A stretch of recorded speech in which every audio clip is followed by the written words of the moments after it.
الحمد للہ رب العالمین والصلاة والسلام علی سید الانبیاء والمرسلین وعلی آلہ واصحابہ اجمعین اما بعد فاعوذ باللہ من الشیطان الرجیم بسم اللہ الرحمن الرحیم الحمد للہ رب العالمین کہ آج ہمارا آسان اور مختصر دورہ خلاصۃ القرآن کا چوتھا روز جس کے اندر ہم چوتھے پارے کا خلاصہ سیکھنے اور سمجھنے کی کوشش کریں گے۔ دعا ہے اللہ تعالی ہم سب کو سیکھ کر سمجھ کر اس پر عمل پیرا ہونے کی توفیق عطا فرمائے۔ چوتھے پارے کا جو آغاز ہے وہ اس بیان سے ہوتا ہے کہ اللہ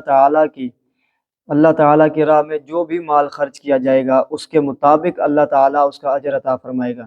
لیکن نیکی کا مرتبہ کمال یہ ہے کہ انسان کو جو چیز سب سے زیادہ پسندیدہ ہو، جو اس کا محبوب مال ہو، اس کو اللہ تعالیٰ کی راہ میں خرچ کیا جائے۔ حضور علیہ الصلوۃ اونٹ کا گوشت تناول فرماتے تھے اور اونٹنی کا جو دودھ ہے وہ نوش فرمایا کرتے تھے، تو اس پر یہودیوں نے، اہل کتاب نے جو ہے وہ اعتراض کیا کہ ابراہیم علیہ السلام کی شریعت کے اندر یہ حرام ہے۔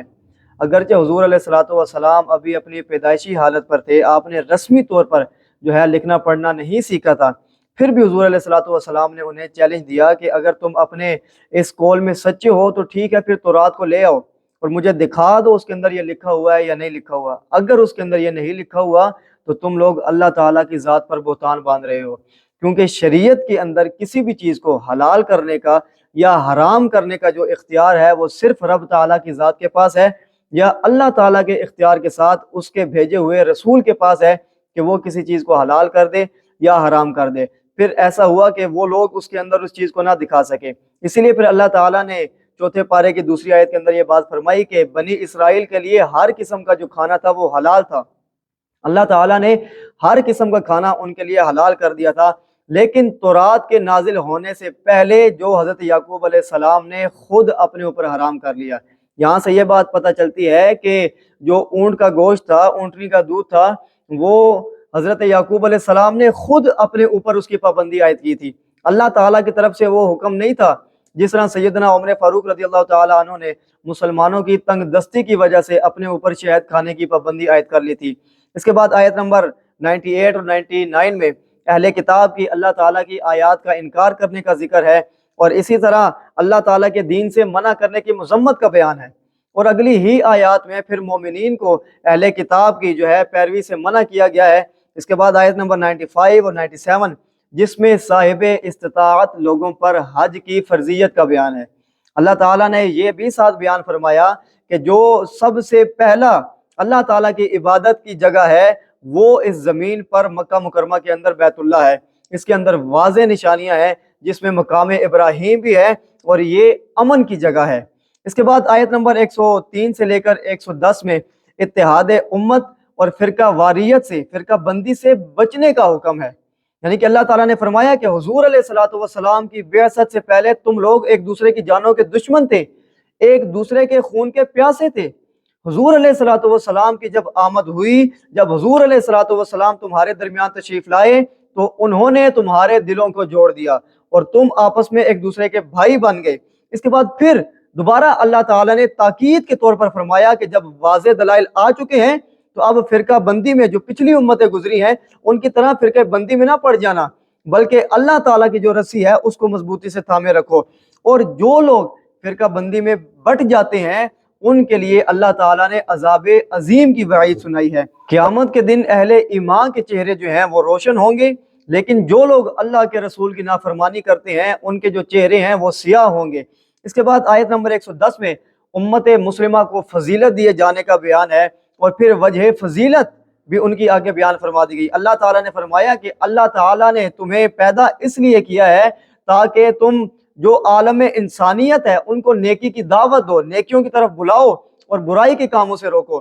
اب یہاں پر یہ بات بتا دی گئی کہ امت مسلمہ کی یہ ذمہ داری ہے کہ وہ عالم انسانیت کو نیکی کی طرف بلائے اور برائی کے کاموں سے روکے۔ اب یہاں پر اس کنسیپٹ کا بالکل رد ہو جاتا ہے کہ جو لوگ یہ بات کہتے ہیں کہ جو جہاں پر ہے اس کو وہاں پر لگا رہنے دو، جو جہاں پر ہے وہ وہاں پر ٹھیک ہے۔ نہیں، اللہ تعالیٰ کا قرآن یہ فرماتا ہے کہ جو جہاں پر ٹھیک نہ ہو اسے پھر ٹھیک کی طرف لایا جائے، جو برا کام کر رہا ہے اسے اس کے برے کام سے روکا جائے اور اس کو وہاں پر پھر نیکی کی دعوت دی جائے۔ اس کے بعد آیت نمبر 112 میں بتایا گیا کہ یہود پر ان کے ناروا اعمال کی وجہ سے ان پر ذلت مسلط کر دی گئی۔ کیوں؟ کیونکہ وہ اللہ تعالیٰ کی آیات کا انکار کیا کرتے تھے، اللہ تعالیٰ کے جو بھیجے ہوئے نبی تھے ان کو ناحق قتل کیا کرتے تھے، اور وہ حد سے تجاوز کرنے والے تھے۔ اور آگے پھر یہ بھی فرمایا کہ اہل کتاب ہی کا ایک گروہ ایسا ہے کہ جو حق پر قائم تھا، یعنی کہ وہ اللہ تعالیٰ کی عبادت بھی کیا کرتا تھا، اللہ تعالیٰ کی آیات کی تلاوت بھی کیا کرتا تھا، لوگوں کو نیکی کی دعوت بھی دیتا تھا اور برائی کے کاموں سے روکا بھی کرتا تھا۔ اس کے بعد آیت نمبر 118 میں حکم ہوا کہ اہل ایمان کو چاہیے کہ وہ اپنے دین کے جو دشمن ہیں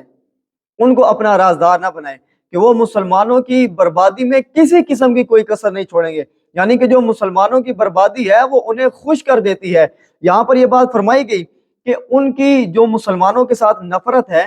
بعض تو ایسی ہے کہ جو نظر آتی ہے، جو عیاں ہے، جو واضح ہے، پتہ چلتا ہے کہ یہ مسلمانوں کے ساتھ نفرت کرتے ہیں، لیکن جو ان کے دلوں میں بغض و عناد ہے وہ اس کے سوا ہے،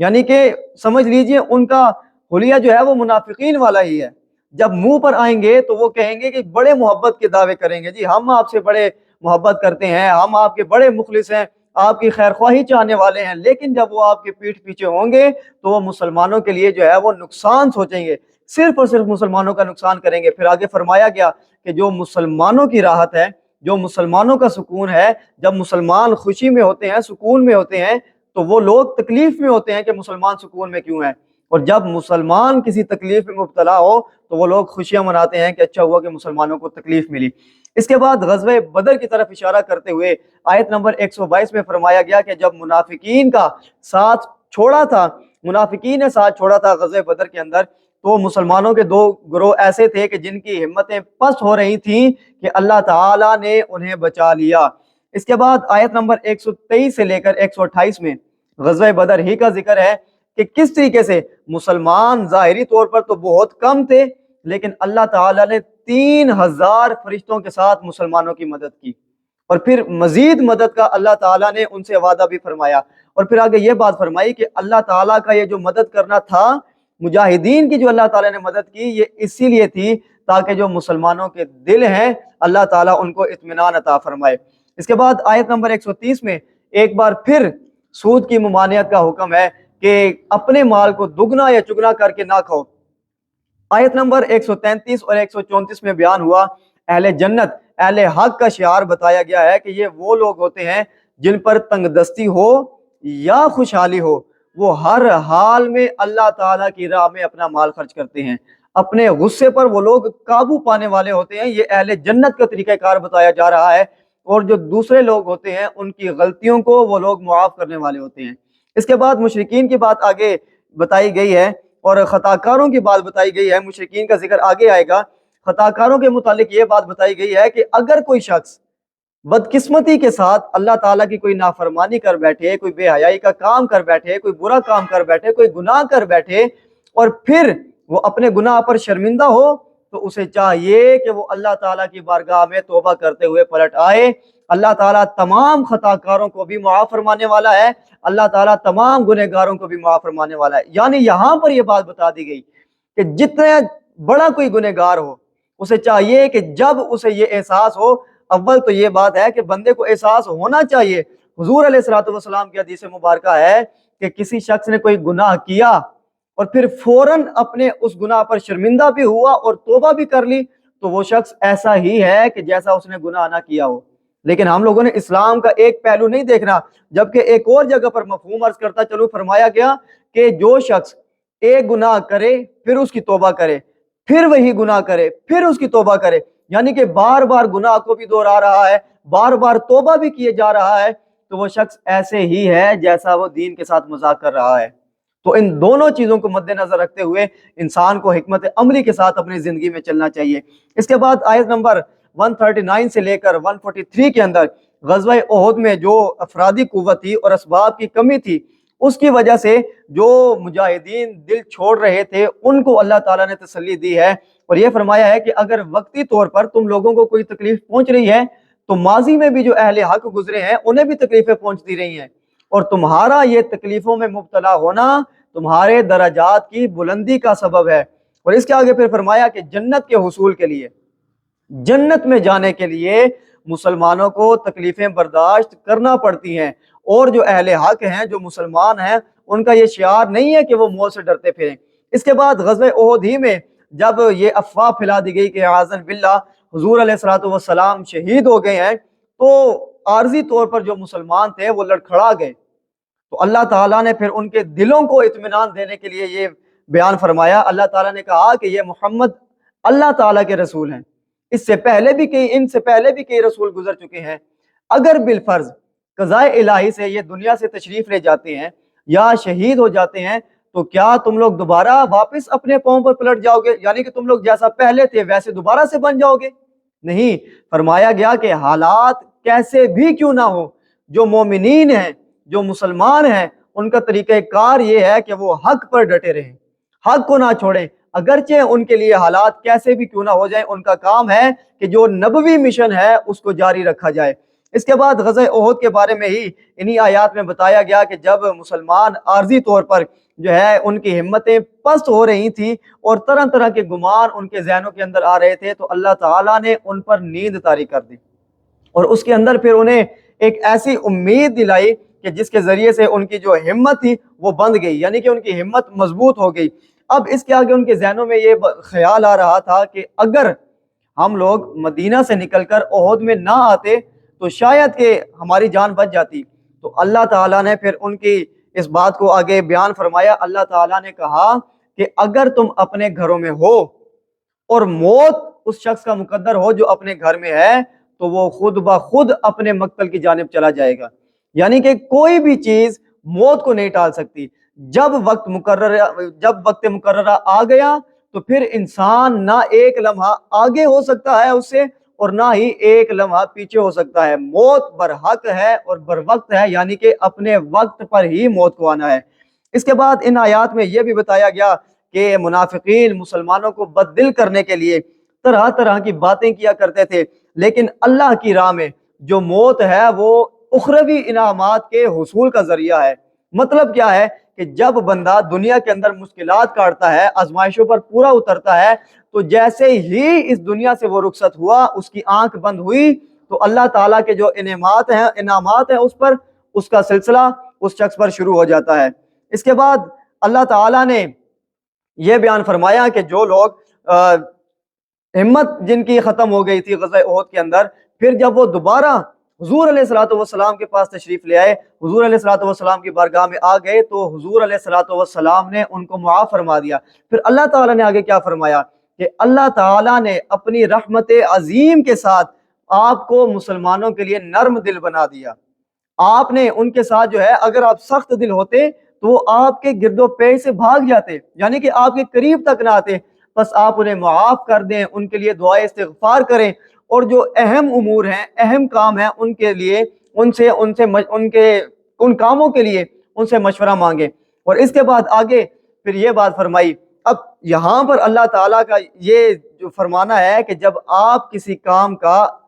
پختہ ارادہ کر لیں تو آپ کا توکل جو ہے وہ صرف اللہ تعالیٰ کی ذات پر ہونا چاہیے۔ اگرچہ یہ بات ہے کہ اللہ تعالیٰ ظاہری اسباب کا محتاج نہیں ہے، لیکن انسانوں کو یہ بات بتائی جاتی ہے کہ جب تم اللہ تعالیٰ پر توکل کرو تو خود بھی تمہیں چاہیے کہ اس کام کی کوشش کرو۔ انسان کی کوشش ہونی چاہیے، لیکن زیادہ اس کا توکل اللہ تعالیٰ کی ذات پر ہونا چاہیے کہ یہ کام میری کوشش کی وجہ سے نہیں ہوگا، بلکہ اللہ تعالیٰ کے حکم کے ساتھ ہوگا، اللہ تعالیٰ کے فضل اور اللہ تعالیٰ کے کرم کے ساتھ ہوگا۔ اس کے بعد آیت نمبر 164 میں حضور علیہ الصلوۃ والسلام کی جو بعثت ہے، اس کو اہل ایمان کے لیے اللہ تعالیٰ نے اپنا احسان قرار دیا ہے، اپنی نعمت عظمیٰ قرار دیا ہے، اور یہ بھی جو حضور علیہ الصلوۃ والسلام کے فرائض نبوت تھے ان کو ایک مرتبہ پھر سے بیان کر دیا گیا ہے۔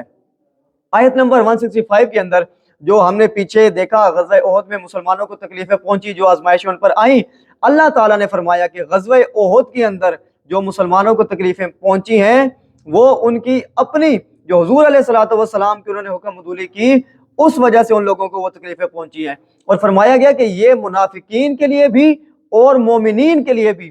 دونوں کے لیے آزمائش تھی۔ اب آزمائش کیسی تھی کہ جو منافقین تھے وہ مومنین کو بددل کرنے کے لیے یہ باتیں کیا کرتے تھے کہ اگر تم لوگ ہماری بات مان لیتے اور تم لوگ اگر جہاد پر نہ جاتے تو تمہیں ان نتائج کا سامنا نہ کرنا پڑتا، یعنی کہ اتنا نقصان نہ اٹھانا پڑتا تم لوگوں کو۔ پھر اللہ تعالیٰ نے جو شہید ہوئے اللہ تعالیٰ کی راہ میں ان کی شان عظمت بیان کرنے کے لیے اللہ تعالیٰ نے فرمایا کہ جو اللہ تعالیٰ کی راہ میں شہید ہوا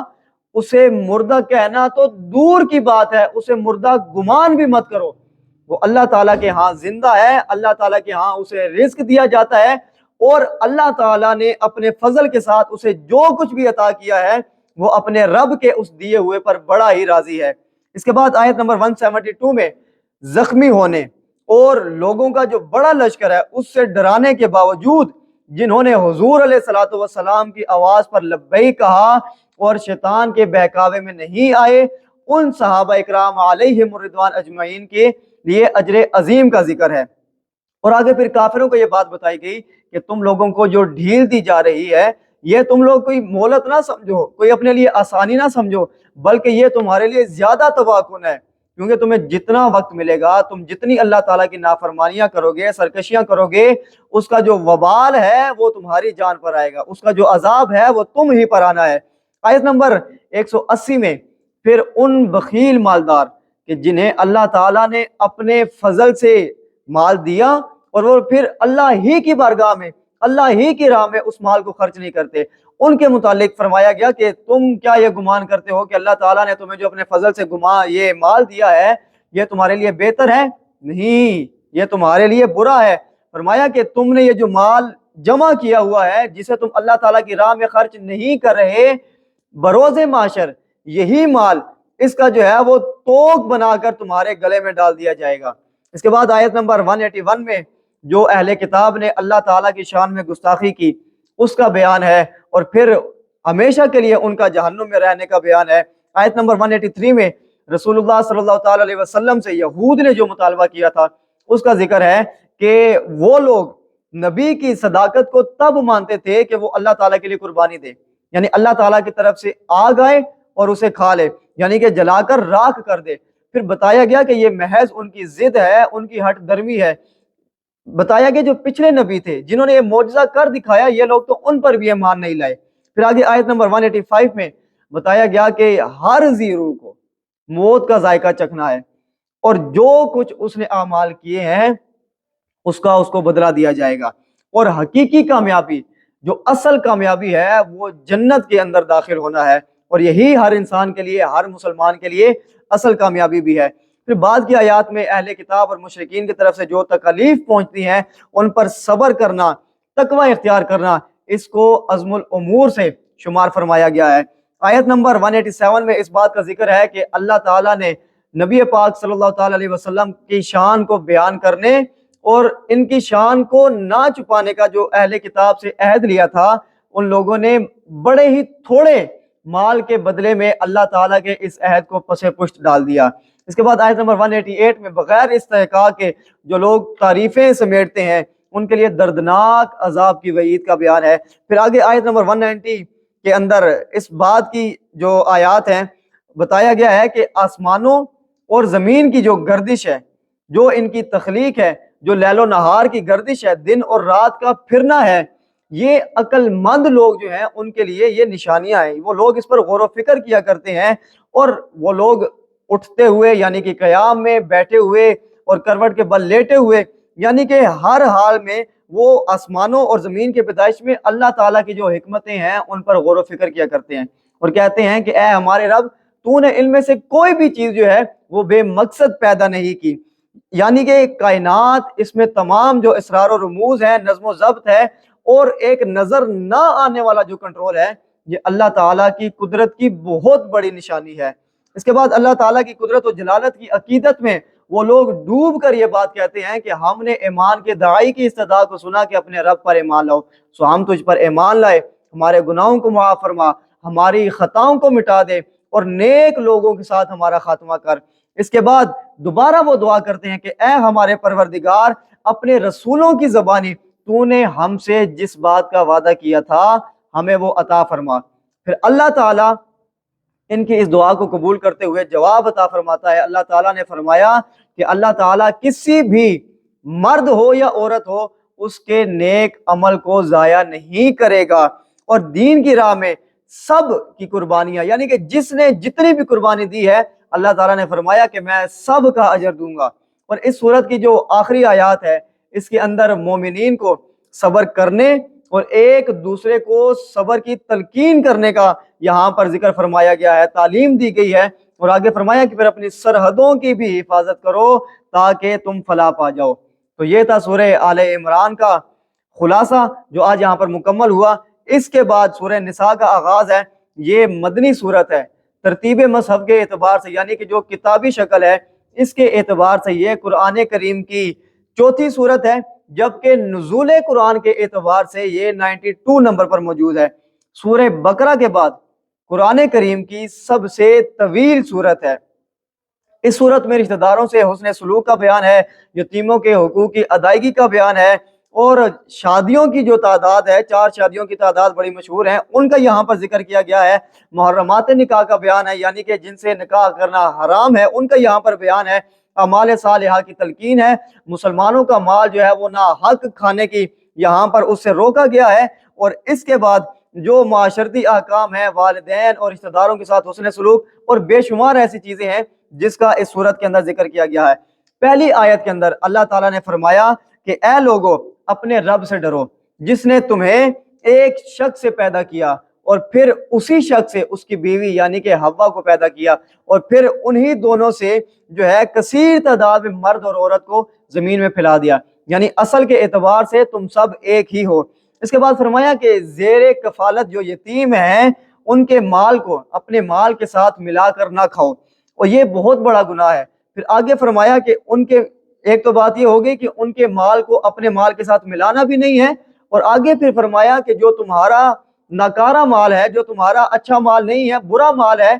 اس کو ان کے اچھے جو مال ہیں ان کے ساتھ تبدیل کر کے بھی استعمال نہ کرو۔ پھر بتایا گیا کہ اگرچہ بوقت ضرورت ایک سے زائد یعنی کہ 4 شادیوں کی اجازت ہے، پھر آگے شرط بھی لگائی گئی کہ یہ اجازت تب ہے آپ لوگوں کو جب ان چاروں کے درمیان آپ لوگ عدل قائم رکھ سکیں، برابری رکھ سکیں۔ اگر آپ لوگ ان چاروں کے درمیان برابری نہیں رکھ سکتے تو جناب آپ کے لیے ایک ہی کافی ہے۔ پھر اس کے آگے زیر کفالت یتیموں کے حوالے سے فرمایا گیا کہ اگر وہ اپنے مال کا شعور نہیں رکھتے تو جو ان کا سرپرست ہے جس کے وہ کفالت میں ہیں اسے چاہیے کہ جب وہ بالغ ہو جائیں تو انہیں ان کا مال واپس لوٹا دے، اس سے پہلے ان کا جو مال ہے وہ اس کو واپس نہ کرے، اور ہاں ان کے بلوغت کی عمر کو پہنچنے سے پہلے ان کے مال کو جلدی ہڑپ نہ کرے کہ وہ بڑے ہو کر اس کا مطالبہ کریں گے، یا ایسا بھی نہیں ہے کہ بے جا ان کا جو مال ہے وہ استعمال کیا جائے۔ فرمایا گیا کہ جو غنی ہے یعنی کہ جو ان کی کفالت کر رہا ہے، جو ان کا سرپرست ہے، اگر وہ غنی ہے، مالدار ہے، تو وہ یتیموں کے مال سے کچھ بھی نہ لے، لیکن جو ان کا سرپرست ہے، کفیل ہے، وہ غریب ہے، اسے چاہیے کہ بقدر ضرورت، صرف ضرورت کے تحت ان کا جو مال ہے وہ استعمال کیا جا سکتا ہے۔ پھر اللہ تعالیٰ نے یہ بھی فرمایا کہ مرد ہو یا عورت شریعت کے اندر اپنے مقررہ حصے کی وراثت پانے کا حقدار ہے۔ سبحان اللہ۔ اب دیکھیے کہ اسلام نے عورت کو کسی بھی جگہ پر تنہا نہیں چھوڑا، ہر جگہ پر اللہ تعالیٰ نے عورتوں کے حقوق کا دفاع کیا ہے، اسلام نے عورتوں کے حقوق کی بات کی ہے۔ ہاں اب جس نے پڑھا نہیں ہے اس کے لیے یہ ایک الگ بات ہے کہ وہ اسلام سے آزادی کا سلوگن لیے پھرے۔ اب یہاں پر آپ دیکھیے کہ اللہ تعالیٰ نے جب عورتوں کی وراثت کی بات کر دی تو اب دین نے بات کر دی ہے۔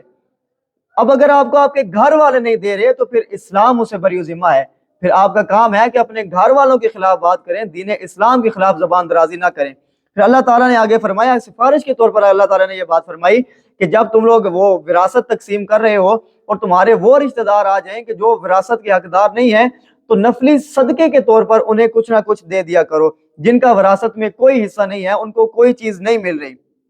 پھر اس کے آگے جو ہے سورۃ النساء کی آیت نمبر 11 اور 12 کے اندر وراثت ہی کے مسائل بیان کیے گئے ہیں۔ پھر آگے جو یہ بڑے ڈیٹیل میں ایک چیز ہے چونکہ ہم خلاصہ بیان کر رہے ہیں، آگے یہ بات فرمائی گئی کہ میت کے انتقال کے بعد سب سے پہلے تو اس کے کفن و دفن کے جو اخراجات ہیں وہ دیکھے جائیں گے، اس کے ذمہ جو قرض ہے وہ قرض ادا کیا جائے گا۔ اس کے بعد جو مرنے والا ہے اس نے وصیت کی ہو کسی ایسے شخص کے حق میں